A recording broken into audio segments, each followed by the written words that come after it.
বুকের ভিতরটা একটা উত্থাল পাথাল করছে, মানে চোখ দিয়ে মনে পুরো জল বেরিয়ে যাবে।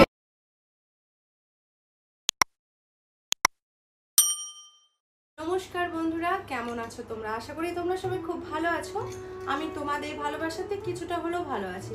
আজ কিন্তু আমি তোমাদের কাছে কোনো ভ্লগ ভিডিও নিয়ে আসিনি। আজ এসেছি আমার জীবনের কিছু অসম্পূর্ণ কথা তোমাদের সঙ্গে শেয়ার করার জন্য। যেমন ধরো, তোমাদের প্রথম থেকে স্টার্ট করছি, কিন্তু আমার এই ভিডিওটা তোমাদের সম্পূর্ণ দেখতে হবে। আমার অসম্পূর্ণ কথাগুলো যদি তোমরা জানতে চাও তো অবশ্যই ভিডিওটা শুরু থেকে শেষ অবধি দেখতে হবে। আরেকটা কথা, যেটা আমার যার জন্য ভিডিওটা করা, তো সেটা আমি অবশ্যই বলবো, সেটা পরে বলবো। থাম্বনেল থেকে তোমরা কিছুটা বুঝতে পেরেছো ঠিকই, কিন্তু বাকি যেটা আছে সেটা আমি তোমাদের পরে ডিক্লেয়ার করব। তো চলো বন্ধুরা, ভিডিওটা বকবক না করে শুরু করা যাক। চলো স্টার্ট।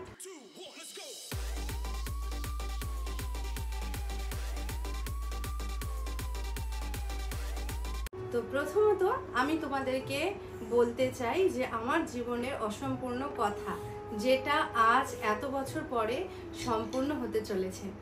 আমি ভিডিও করেছি, হ্যাঁ, অনেক বছর ধরে, সত্যি কথা বলতে অনেক বছর ধরে আমি ভিডিও করেছি, কিন্তু সোশ্যাল মিডিয়ায় এসে আমি সফলতা পাইনি। কেন পাইনি জানি না, হয়তো আমার কোনো খামতি ছিল, যার জন্যে সেই সোশ্যাল মিডিয়ায় এসে আমি নিজের জায়গাটা করতে পারিনি। যে সময়টা করার কথা ছিল সেই সময়টা আমি ইউটিউব সম্পর্কে এত কিছু জানতাম না, আর এত কিছু জানার মতন কেউ ছিল না যে কারো কাছ থেকে জানবো। বিশেষ করে আমি বাড়ির মধ্যে, আমি যেহেতু একটা হাউস ওয়াইফ, তো আমি বাড়ির মধ্যেই থাকতাম। বাড়িতে থেকেই আমাদের ছাদ বাগানে আমি আমার বাচ্চাকে নিয়ে ভিডিও করেছি, সেটা অনেকে হয়তো তোমরা জানো, আবার অনেকে হয়তো জানো না। যারা নতুন আমায় দেখছো তারা হয়তো জানো না, কিন্তু আমার অধিকাংশই যারা আমার বন্ধু বান্ধবীরা আছে তারা সবাই জানে যে আমি এক সময় অন্য অ্যাপে জড়িত ছিলাম, ঠিক আছে?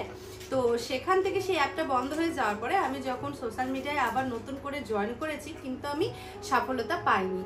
কিন্তু আজ এত বছর পরে আমি আশার আলো দেখেছি। সেটা আমি মানে ভাষায় প্রকাশ করতে পারবো না যে সেই আশার আলোটা দেখার জন্য এতটা কষ্ট করতে হবে আমি জীবনে কোনোদিনও ভাবিনি। কোনো কাজ করতে গেলেও আমি এতটা ভয় পাই না যতটা এই সোশ্যাল মিডিয়ায় দাঁড়ানো নিয়ে ভয় পেয়েছি। কারণ কি বলতো, কাজ করতে গেলেও তো কেউ না কেউ সহায়তা করে, যেমন তোমার বাড়ির লোক বা পরিবারের লোক, কিন্তু সোশ্যাল মিডিয়াতে এসে নিজের পায়ে দাঁড়ানো বা সফলতা পাওয়া যে কি কষ্টকর ব্যাপার, সেটা মানে আমি আর ভগবান ছাড়া কেউ বুঝবে না। তোমরা হয়তো দেখো, বাট তোমরা জানো না যে কত পরিমাণে সোশ্যাল মিডিয়ায় দাঁড়াতে গেলে কত পরিমাণে কষ্ট করতে হয়, কত পরিমাণে সময় দিতে হয়। তো আজকে সেই শুভ দিনটা আমার কাছে এসছে। এত কষ্ট করার পরে সেই শুভ দিনটা আমি এত কাছ থেকে দেখতে পাচ্ছি যে আজকে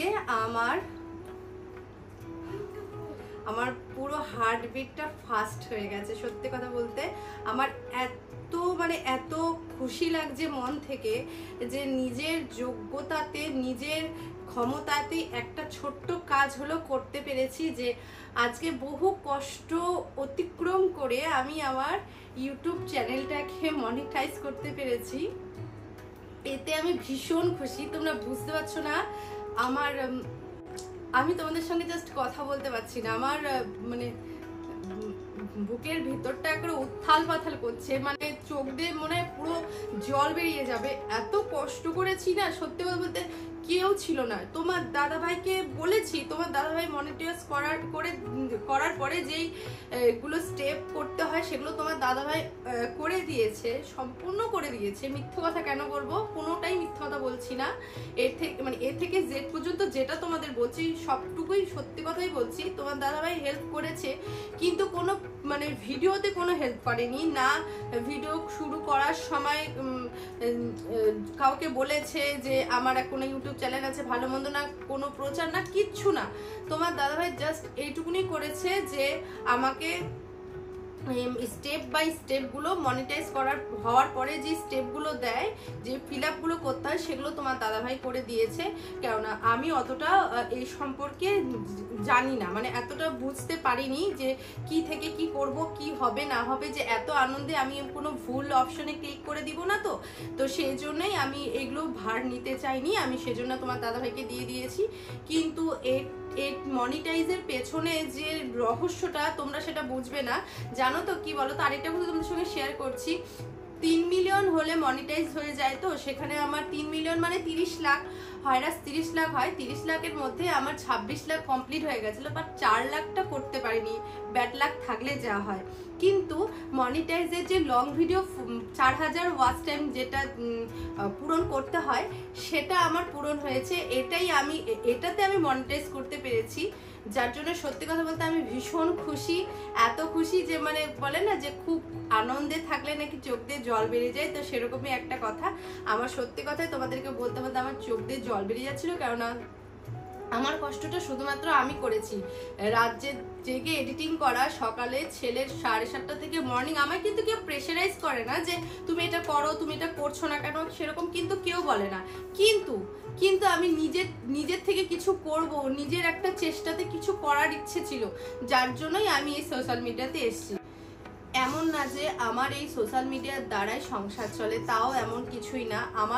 আমরা যেরকম ফ্যামিলিতে বিলং করি, মানে আমি মধ্যবিত্ত ফ্যামিলিতেই বিলং করি। সত্যি কথা বলতে আমার স্বামী, আমার শ্বশুরমশাই, আমার দেওর, তারা মোটামুটি 3 জনই রোজগার করে, ঠিক আছে। আমার ফ্যামিলি খুব ভালোভাবে চলে যায়, কিন্তু আমার ইচ্ছে ছিল নিজে কিছু করার, তো সেই জন্যই আমি ইউটিউবে এসছি।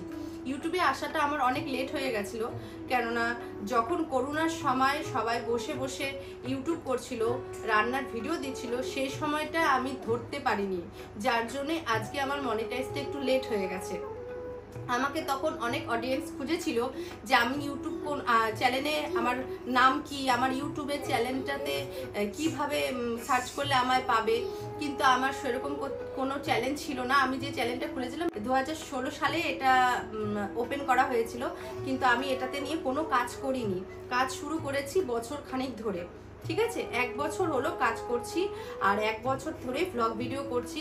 কিন্তু ওই যে ব্যাড লাক বললাম না, 4 লাখের জন্য আমার এই 30 লাখের মনিটাইজটা অন হয়নি, কিন্তু ঠাকুরের অশেষ কৃপায় আমার লং ভিডিওর ওয়াচ টাইমটাই মনিটাইজ আমি করতে পেরেছি। তাতে আমি প্রচুর হ্যাপি, সত্যি কথা বলছি, প্রচুর হ্যাপি। হ্যাঁ, অবশ্যই তোমাদেরকে না বললেই না, অনেক অসংখ্য ধন্যবাদ তোমাদেরকে যারা আমায় এত সাপোর্ট করেছো।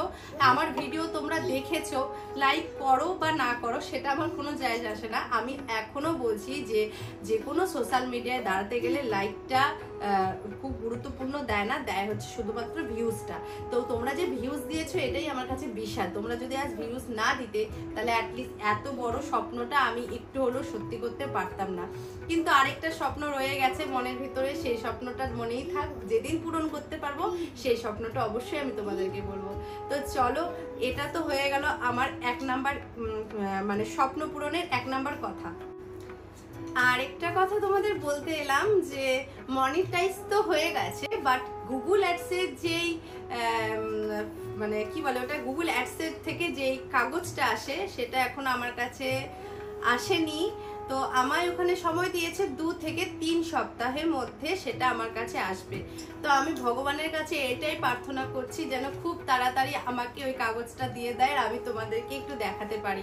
এটাই আমার কাছে শেষ চাওয়া। আর আরেকটা স্বপ্ন যেটা বললাম সেটা অবশ্যই তোমাদের বলবো, সেটা মনে রেখেছি। যদি কোনোদিন কখনো, আজ হোক, 2 বছর পরে হোক বা 5 বছর পরে হোক, যদি আমি সেই স্বপ্নটা পূরণ করতে পারি, অবশ্যই তোমাদেরকে বলবো।